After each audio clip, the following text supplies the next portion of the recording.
खबर आजमगढ़ जिले से है, जहां समाज सेवा और शिक्षा के क्षेत्र में सक्रिय समाजसेवी जरीना खातून ने एक बार फिर मानवता की मिसाल पेश की है।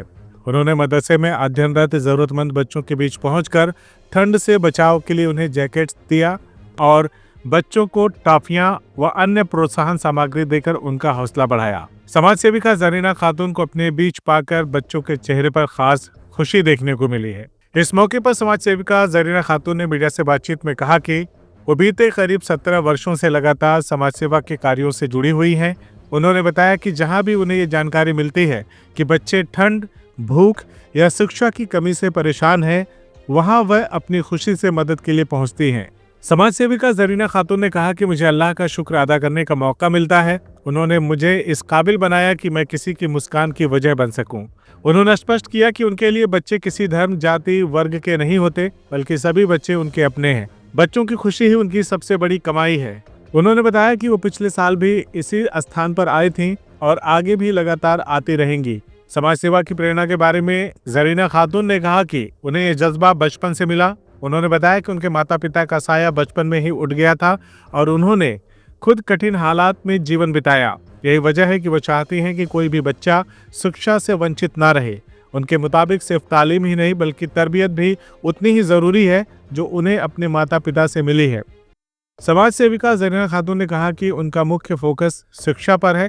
इसी उद्देश्य से मदरसा नूरुल फलाह और माहिनूर नर्सरी स्कूल का संचालन कर रही हैं, जहां बच्चों को निःशुल्क शिक्षा दी जाती है। उन्होंने कहा कि बच्चों की संख्या उनके लिए मायने नहीं रखती, चाहे एक बच्चा हो या फिर 1000। कार्यक्रम के दौरान बच्चों ने उनका गर्मजोशी से स्वागत किया। बच्चों ने कहा कि उनके आने से उन्हें बहुत खुशी होती है और पढ़ाई के साथ आगे बढ़ने की प्रेरणा भी मिलती है। अंत में समाज सेविका जरीना खातून ने कहा कि उन्होंने अपने बच्चों को भी वसीयत कर दी है कि उनके बाद भी यह सेवा कार्य रुकना नहीं चाहिए, ये निरंतर जारी रहना चाहिए। उन्होंने समाज से अपील की कि सभी लोग शिक्षा के क्षेत्र में आगे आएं ताकि कोई भी बच्चा अशिक्षित ना रहे। मैं ये काम तकरीबन सोच लीजिए कि 17 साल हो गए, हमारा 17 साल एनजीओ को लगा है और मुझे खुशी होती है। मैं अपने कहीं भी आवाम में जहाँ भी मुझे ये पता चलता है कि हाँ बच्चे परेशान हैं ठंडी से, या तो खाने की कोई कमी है या तो किसी पढ़ने की कमी है, एजुकेशन की कमी है, तो मैं ये काम अपनी खुशी से करती हूँ और मुझे अल्हम्दुलिल्लाह बहुत अच्छा लगता है इन लोग के बीच में और बच्चे खुश होते हैं तो इतना अच्छा लगता है। मैं अल्लाह का शुक्र अदा करती हूँ, अल्लाह तूने मुझे इस काबिल बनाया कि मैं किसी के जो मुस्कुराहट की वजह बनती हूँ। और मुझे कुछ वो नहीं है कि हाँ बच्चे जो हैं इनके हैं, उनके किसी के भी बच्चे हों। और मैं हमेशा से, आज हमारा 17 साल से, और ऐसे तो मैं बहुत पहले से करती आ रही हूँ, लेकिन मैं मीडिया के बीच में 17 साल से हूँ और मुझे अच्छा लगता है कि जहाँ भी बच्चे परेशान हों पढ़ाई के लिए, या तो ठंडी हो, गर्मी हो या खाने की कमी हो, मैं ये सब करती हूँ। अल्लाह ने मुझे इस काबिल बनाया, मैं अल्लाह का बहुत बहुत शुक्रगुज़ार हूँ कि अल्लाह तूने मुझे इस काबिल बनाया कि मैं किसी के काम आ सकूँ। पिछले साल भी आप यहाँ पे आए थे? जी साल भी आए हैं। हाँ। तो बच्चे अपने बीच आपको पाकर कैसा महसूस कर रहे हैं? नहीं, बच्चे माशाल्लाह मुझे देख के पहले ही गेट ही पे से इतना खुश हो गए कि हाँ मैडम आ गई, और बहुत अच्छे से इस्तकबाल किया बच्चों ने और अच्छा लगा। तो इन बस सब कामों के करने के पीछे की जो प्रेरणा है, जो कहाँ से मिली आपको कि आप अमूमन तो लोग अपने में ही परेशान हैं, आप दूसरों की मदद करती हैं? जी अल्हम्दुलिल्लाह, मैं हमेशा से, मुझे एक शौक़ रहा बचपन से।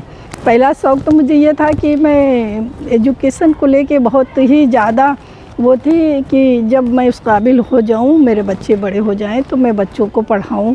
क्योंकि जो ये तालीम है, तालीम तो एक अलग चीज़ है, सभी सीखते हैं, लेकिन तालीम के साथ जो तरबियत है वो सारे बच्चों में और हम सब में होना चाहिए। जो तरबियत मेरी माँ ने मुझे, मेरे बाप ने मुझे दी, वो मुझे हमेशा याद रहेगी। क्योंकि मेरे माँ बाप बचपन ही में चले गए थे, तो मुझे वो अपनी माँ की सारी बातें याद होती है। और क्योंकि हमने भी दुख में दिन काटे हैं, तो इसलिए मुझे बहुत शौक़ है कि सारे बच्चे पढ़ लें, जितने, कोई ऐसा बच्चा ना हो जहाँ तक मेरी नज़र जाएगी इंशाल्लाह मैं हमेशा, जब तक मेरी ज़िंदगी रही। और मैं एक बात आज कहना चाहती हूँ, मैंने अपने बच्चों से वसीयत की है कि जब मैं ना रहूं तो जैसे मैं करती हूँ वैसे ही सारी बातें, सारी चीज़ें सबकी मदद करते रहें। और मेरा मेन जो मेरा मुद्दा है एजुकेशन पे है कि बच्चे किसी के जाहिल ना रहें, पढ़े लिखे रहें। इसलिए आप शायद अपने स्कूलों में फ्री ऑफ जी हाँ, हमारा स्कूल चलता है मदरसा नूर फला माहिनूर नर्सरी स्कूल, और हम फ्री पढ़ाते हैं। एक बच्चा हो, 1000 हो, 100 हो, तो हमें उसे मुद्दा वो नहीं है, और हमारे क्या है, आप सबका इस्तकबाल है। CIB इंडिया न्यूज की सभी खबरों को देखने के लिए लाल रंग की बटन को दबाकर चैनल को सब्सक्राइब जरूर करें, घंटी जरूर दबाएं ताकि हमारी सभी खबरों के नोटिफिकेशंस आप तक पहुंचते रहें।